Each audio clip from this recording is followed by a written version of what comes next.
Sir ఓటేయండి. ఏమైపోయినా వాళ్ళకి అనవసరం అండి. మనుషులు ఏమైపోయినా వాళ్ళకి అనవసరం, పల్లెలు ఏమైపోయినా అనవసరం, పట్టణం ఏమైపోయినా అనవసరం. యువత పాడైపోవాలి, వాళ్ళు వ్యసనాల బారిన పడాలి, వాళ్ళు స్వతంత్రంగా ఆలోచించుకునే శక్తి ఉండకూడదు, వాళ్ళు ఈ ప్రజాస్వామ్య వ్యవస్థ పద వాళ్ళకి నమ్మకం ఉండకూడదు, వాళ్ళు ఓట్లేసే యంత్రాల్లాగా మిగిలి ఉండాలి. వాళ్ళు కళ్ళు పోయినా పర్వాలేదు, కాళ్ళు పోయినా పర్వాలేదు, చేతులు పోయినా పర్వాలేదు, రోడ్ల మీద తాగేసి యాక్సిడెంట్లు అయిపోయినా పర్వాలేదు, కేసుల్లో ఉన్నా పర్వాలేదు. ఇది నడుస్తున్నటువంటి చరిత్ర ఆంధ్రప్రదేశ్ లో. అయితే జీవిరెడ్డి గారు చెప్పింది కూడా వాస్తవం. ఈ రోజు ప్రజలు చాలా స్పష్టంగా ఈ ప్రభుత్వాన్ని ఇంటికి పంపించాలన్న దగ్గర ఉన్నది వాస్తవం.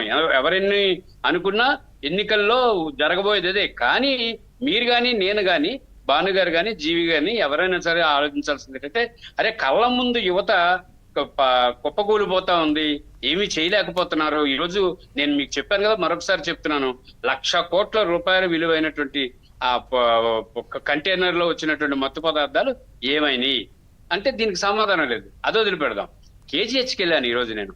2,700 ఓపీ పర్ డే వస్తుంది. 2,700 ఓపీ కేజీహెచ్ లో వస్తుంటే అందులో ఈ గంజాయికి తాగి లేకపోతే మద్యం తాగి అనారోగ్యం పాలైన వాళ్ళ సంఖ్య ఎక్కువ ఉంది ఓపీలో. దీన్ని ఈ ఉత్తరాంధ్రలో ముఖ్యమంత్రులు, ఉప ముఖ్యమంత్రులు ఒక 2 ఉన్నారు, మంత్రులు ఒక 6 ఉన్నారు, లేకపోతే ఎమ్మెల్యేలు ఉన్నారు.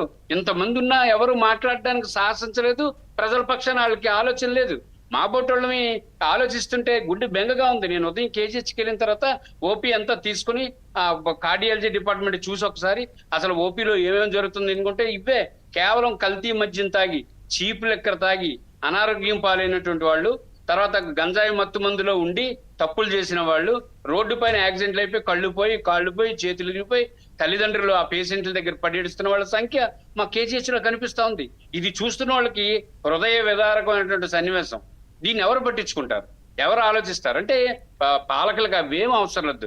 మాకు కావాల్సింది ఓట్లు. ఇగో మీకు మరి అమ్మఒడి, నాన్నగుడి, తాతబడి స్కీములు ఇచ్చాం, మీరు వేయండి. ఈ రోజు కూడా అనకాపల్లి జిల్లాలో ముఖ్యమంత్రి గారు చెప్తున్నారు, ఇంకా 30 సంవత్సరాల పాటు నేను ఉంటేనే గానీ మీ భవిష్యత్తు మారదు అని చెప్పి ఇంకా ఆయన మాట్లాడుతున్న మాటలు చూస్తూ ఉంటే అసలు దేనికి ఉండాలి?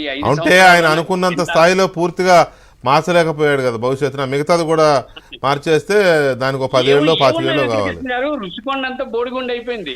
అవును, బోడిగుండు కాదండి, మిగతాది కూడా పోవాలి కింద. అందుకని కాదు, మొత్తం అన్ని సర్వనాశం చేసి వ్యవస్థని ఇంకేముందని గెలవాలి, ఏం చేస్తారని గెలవాలి, ఏం కావాలో ప్రజలకి నీకేం తెలియలేని పరిస్థితిలో ఈరోజు ప్రజలైతే గ్యారంటీగా కూటమి తరపు నుంచి సిద్ధంగా ఉన్నారు కూటమిని గెలిపించడానికి. ఆయన మరో సిద్ధం అంటున్నాడు, ప్రజలంతా మేము సిద్ధంగా ఉన్నామని చెప్తున్నారు. నేను దాని కాదనట్లేదు. కానీ బంగారం లాంటి యువత ఈ మత్తు మందులకు అలవాటు పడిపోయి వ్యసనం అయిపోయిన తర్వాత ఇస్తుంటే తీసుకుంటున్నారు. అలాగే మద్యం తాగిన వాళ్ళు ఈ రాష్ట్రంలో గ్రామీణ పట్టణ ప్రాంతాల్లో ఎవరు కూడా ముఖ్యమంత్రికి ఓటేస్తారని నేను అనుకోను. ఎందుకంటే తాగినోడు ఒక్కడైతే ఆ తాగడం వల్ల బాధపడుతున్న కుటుంబ సభ్యుల సంఖ్య ఎక్కువ ఉంది ఇంట్లో.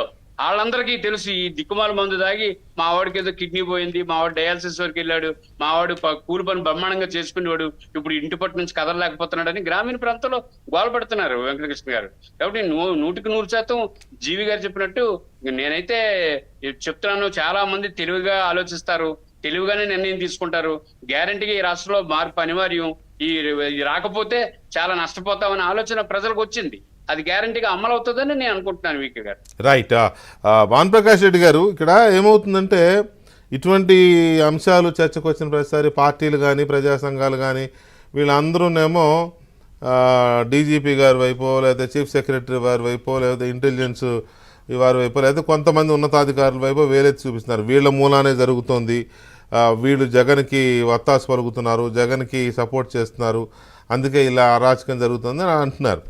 కానీ ఇవన్నీ చూసిన ప్రజలు ఏమంటున్నారంటే బీజేపీ వైపు వేలెత్తి చూపిస్తున్నారు. బీజేపీ కదా కేంద్రంలో అధికారంలో ఉన్నది, ఎందుకు మరి లేట్ అవుతుంది, ఒకవేళ అదే కనుక నిజమైతే ఎందుకు చర్యలు తీసుకోవట్లేదు, ఎందుకు కఠినంగా వ్యవహరించడం లేదు ఆంధ్రప్రదేశ్లో అంటే ఏదో ఉంది.